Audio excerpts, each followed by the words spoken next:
भजेऽहं सदा राममिन्दीवराभं भवारण्यदावानलभाभिधानं भवानी हृदा भावितानन्दरूपं भवाभावहेतुं भवादिप्रपन्नं सुरानीकदुःखौघनाशयकहेतुं नराकारदेहं निराकारमीड्यं परेशं परानन्दरूपं वरेण्यं हरिं राममीशं भजे भारनाशं प्रपन्नाखिलानन्द दोहं प्रपन्नं प्रपन्नार्तिनिःशेष नाशाभिधानं तपोयोगयोगीश भावाभिभाव्यं कपीशादिमित्रं भजे राममित्रं सदा भोगभाजां सुदूरे विभान्तं सदा योगभाजां दूरे विभान्तं चिदानन्दकन्दं सदा राघवेशं विदेहात्मजानन्दरूपं प्रपद्ये महायोगमाया विशेषानुयुक्तो विभाषी सलीला नराकारवृत्तिः त्वदानन्दलीला कथापूर्णकर्णाः सदानन्दरूपा भवन्तीह लोके अहं मानपानाभिमत्तप्रमत्तो न वेदाखिलेशाभिमानाभिमानः इदानीं भवत्पाद पद्मप्रसादात् त्रिलोकाधिपत्याभिमानो विनष्टः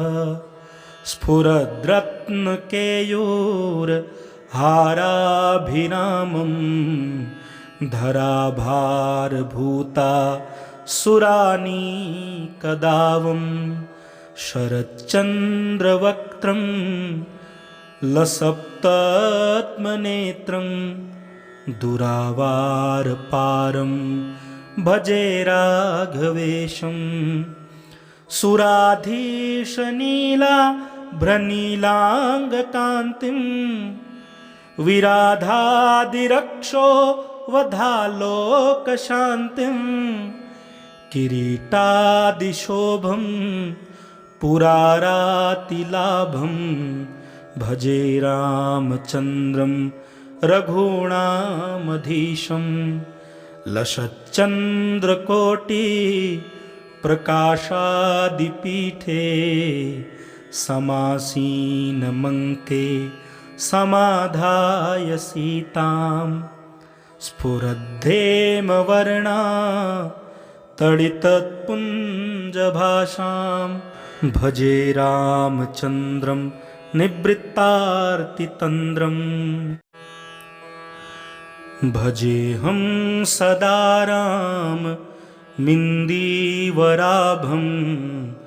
भवारण्यदावानलभाभिधानं भवानी हृदा भावितानन्दरूपं भवाभावहेतुं भवादिप्रपन्नं सुरानीकदुःखौघनाशयकहेतुं नराकारदेहं निराकारमीड्यं परेशं परानन्दरूपं वरेण्यं हरिं राममीशं भजे भारनाशं प्रपन्नाखिलानन्द दोहं प्रपन्नं प्रपन्नार्तिनिःशेष नाशाभिधानं तपोयोगयोगीश भावाभिभाव्यं कपीशादिमित्रं भजे राममित्रं सदा भोगभाजां सुदूरे विभान्तं सदा योगभाजां दूरे विभान्तं चिदानन्दकन्दं सदा राघवेशं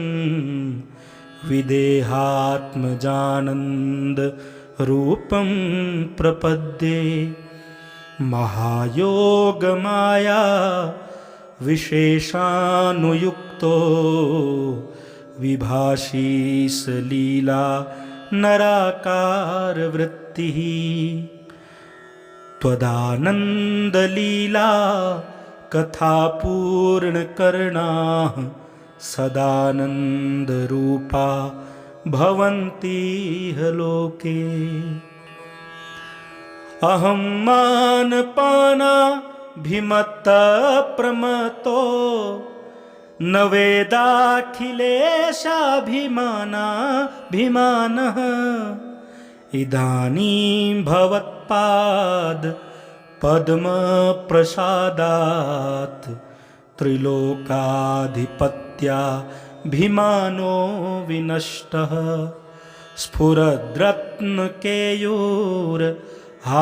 स्फुरद्रत्नकेयूरहाराभिरामं धराभारभूता सुरानीकदावं शरच्चन्द्रवक्त्रं लसप्तत्मनेत्रं दुरावारपारं भजे राघवेशं सुराधीशनीला भ्रनीलाङ्गकान्तिं विराधादिरक्षो वधालोकशान्तिं किरीटादिशोभं पुरारातिलाभं भजे रामचन्द्रं रघूणामधीशं लसच्चन्द्रकोटि प्रकाशादिपीठे समासीनमङ्के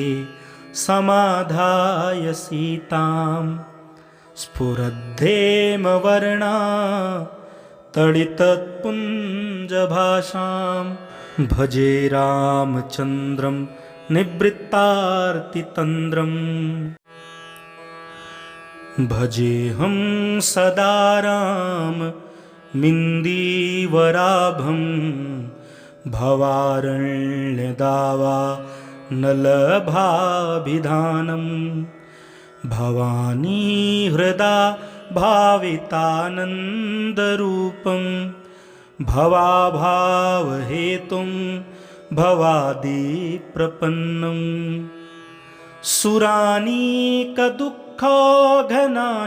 सुरानीकदुःखघनाशयकहेतुं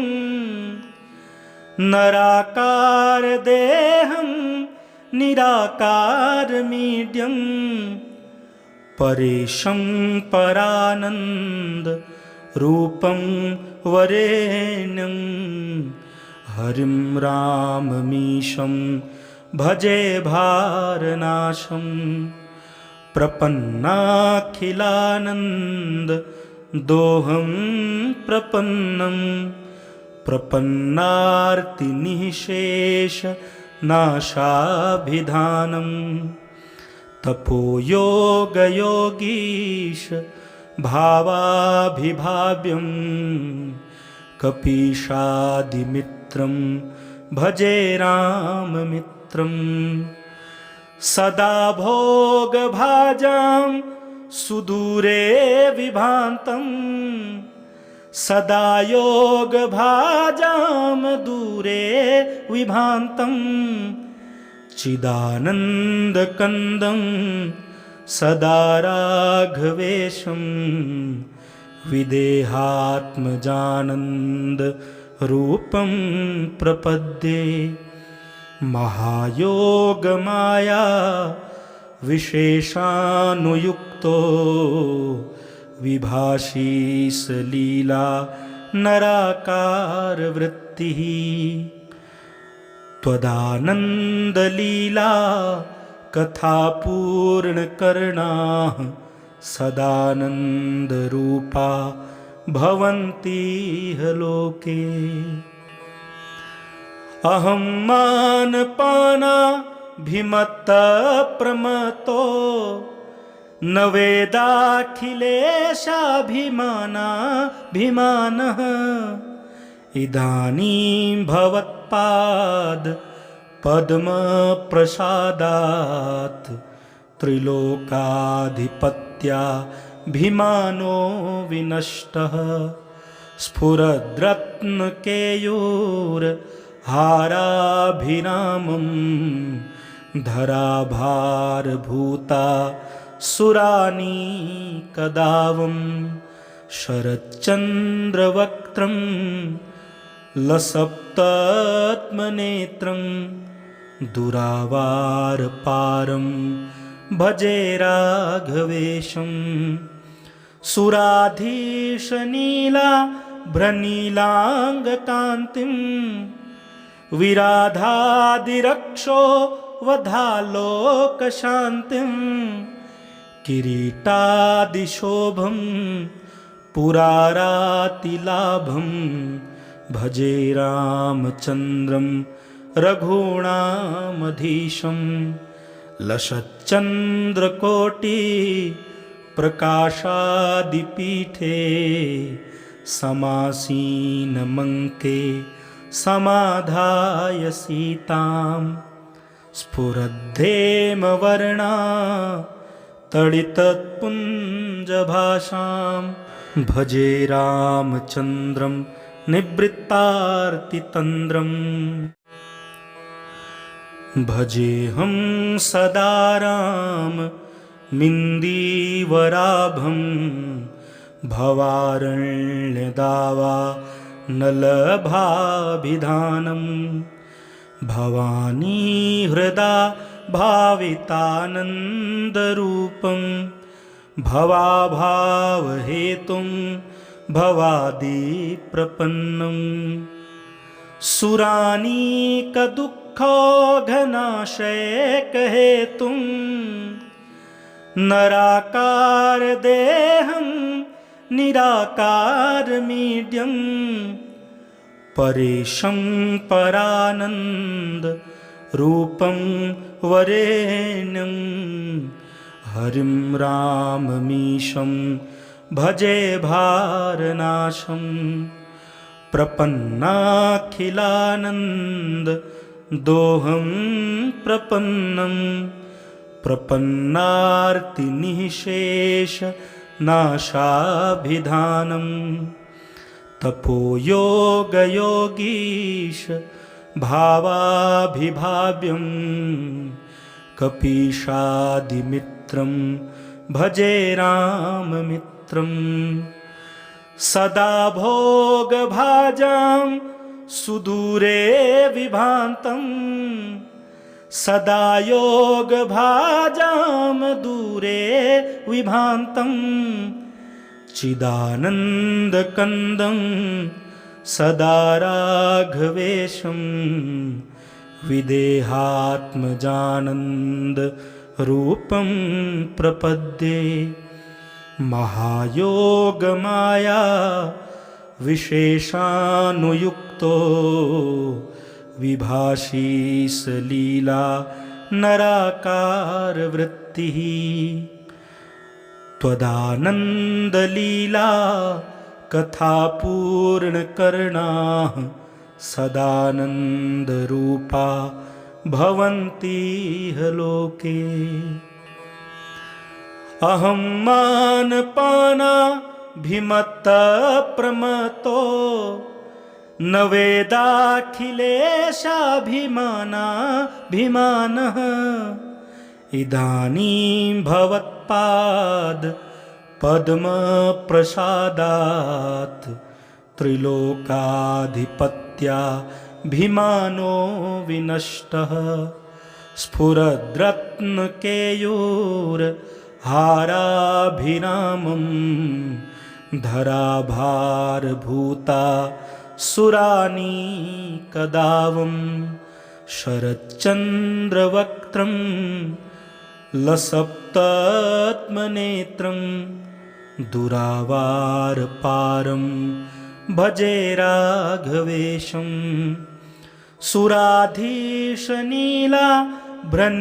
सुराधीशनीलाभ्रनीलाङ्गकान्तिं विराधादिरक्षो वधालोकशान्तिं किरीटादिशोभं पुरारातिलाभं भजे रामचन्द्रं रघूणामधीशं लसच्चन्द्रकोटि प्रकाशादिपीठे समासीनमङ्के समाधाय सीतां स्फुरद्धेमवर्णा तडितत्पुञ्जभाषां भजे रामचन्द्रं निवृत्तार्तितन्द्रम् भजेऽहं सदा राममिन्दीवराभं भवारण्यदावा नलभाभिधानं भवानी हृदा भावितानन्दरूपं भवाभावहेतुं भवादिप्रपन्नं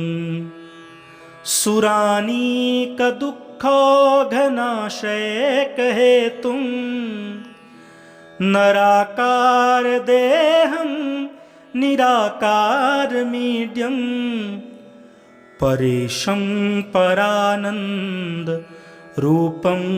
वरेण्यं हरिं राममीशं भजे भारनाशं प्रपन्नाखिलानन्ददोहं प्रपन्नं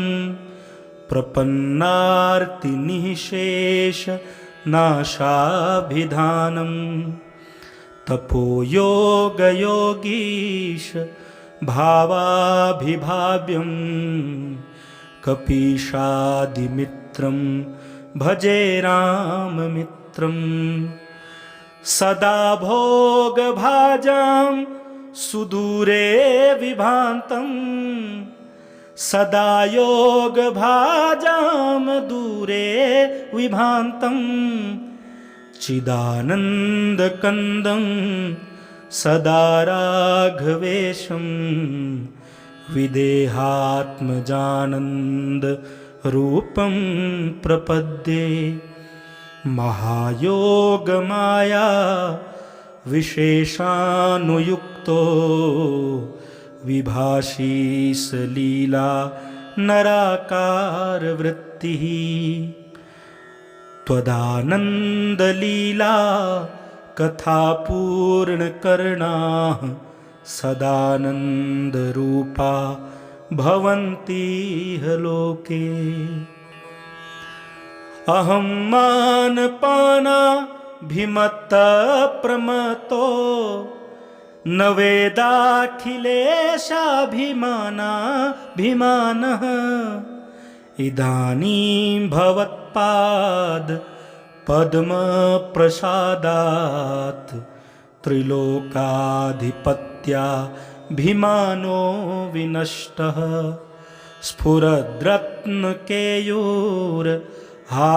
स्फुरद्रत्नकेयूरहाराभिरामं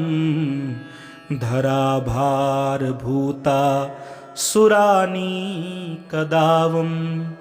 शरच्चन्द्रवक्त्रं लसप्तत्मनेत्रं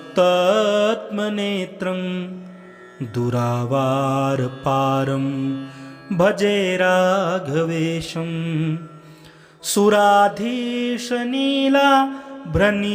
सुराधीशनीलाभ्रनीलाङ्गकान्तिं विराधादिरक्षो वधालोकशान्तिं किरीटादिशोभं पुरारातिलाभं भजे रामचन्द्रं रघूणामधीशं लसच्चन्द्रकोटि प्रकाशादिपीठे समासीनमङ्के समाधाय सीतां स्फुरद्धेमवर्णा तडितत्पुञ्जभाषां भजे रामचन्द्रं निवृत्तार्तितन्द्रम् भजेऽहं सदा राममिन्दीवराभं भवारण्यदावा नलभाभिधानं भवानी हृदा भावितानन्दरूपं भवाभावहेतुं भवादिप्रपन्नं सुरानीकदुःखघनाशयकहेतुं नराकारदेहं निराकारमीड्यं परेशं परानन्दरूपं वरेण्यं हरिं राममीशं भजे भारनाशं प्रपन्नाखिलानन्ददोहं प्रपन्नं प्रपन्नार्तिनिःशेषनाशाभिधानं तपोयोगयोगीश भावाभिभाव्यं कपीशादिमित्रं भजे राममित्रं सदा भोगभाजां सुदूरे विभान्तं सदा योगभाजां दूरे विभान्तं चिदानन्दकन्दं सदा राघवेशं विदेहात्मजानन्दरूपं प्रपद्ये महायोगमाया विशेषानुयुक्तो विभाषी सलीला नराकारवृत्तिः त्वदानन्दलीला कथापूर्णकर्णाः सदानन्दरूपा भवन्तीह लोके अहं मानपानाभिमत्तप्रमत्तो न वेदाखिलेशाभिमानाभिमानः इदानीं भवत्पाद पद्मप्रसादात् त्रिलोकाधिपत्याभिमानो विनष्टः स्फुरद्रत्नकेयूरहाराभिरामं धराभारभूता सुरानीकदावं शरच्चन्द्रवक्त्रं लसप्तात्मनेत्रं दुरावारपारं भजे राघवेशं सुराधीशनीलाभ्रनीलाङ्गकान्तिं विराधादिरक्षो वधालोकशान्तिं किरीटादिशोभं पुरारातिलाभं भजे रामचन्द्रं रघूणामधीशं लसच्चन्द्रकोटि प्रकाशादिपीठे समासीनमङ्के समाधाय सीतां स्फुरद्धेमवर्णा तडितत्पुञ्जभाषां भजे रामचन्द्रं निवृत्तार्तितन्द्रम्।